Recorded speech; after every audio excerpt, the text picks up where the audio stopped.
The Soviet prisoners of war at Stalag 326 could not receive help from the International Red Cross or other organizations due to the Germans' claim that the Red Army attacked first.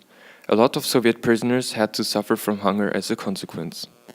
Meanwhile, a lot of the local civilians came to look at the prisoners at first with interest and self-righteousness, later with empathy and a sense of injustice. Thus, relationships between some German civilians and Soviet prisoners of war started, even though it constituted a serious crime for both sides. Especially women were told to stay away from any prisoners of war in order to, quote, keep the German people clean, unquote. To guarantee that situations like that wouldn't occur, a fair amount of inmates had to sign a paper which stated that they would stay away from those women. If any woman was discovered to dance, feast or have intimate intercourse with a foreign soldier, she was sent to a concentration camp as punishment. Still, a lot of curious and sensationalist people from the nearby areas of Bielefeld and Paderborn came to look at the prisoners.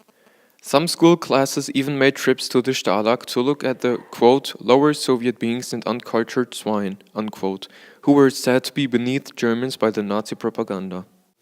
During those visits, a lot of the prisoners felt great humiliation, especially when they had to live within holes in the ground at the beginning of the camp's existence.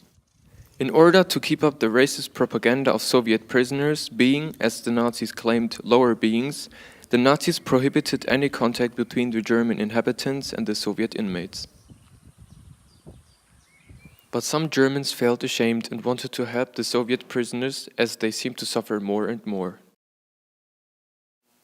In order to help the prisoners, civilians started to throw food over the fences, even though it was just a little gesture of humanity and didn't help in the long run. Since adults had to face severe punishment if discovered, parents often sent their children to go play outside with a little extra food. Children couldn't be held responsible and only had to face a slap as the worst form of punishment. That way, the civilians could help those in need without having to face the terror of the Nazi regime themselves. All in all, one can say that even though the support of the German civilians didn't change anything on the overall situation of the Soviet prisoners of war, it still helped a little and can be seen as a sign of hope and symbol of humanity.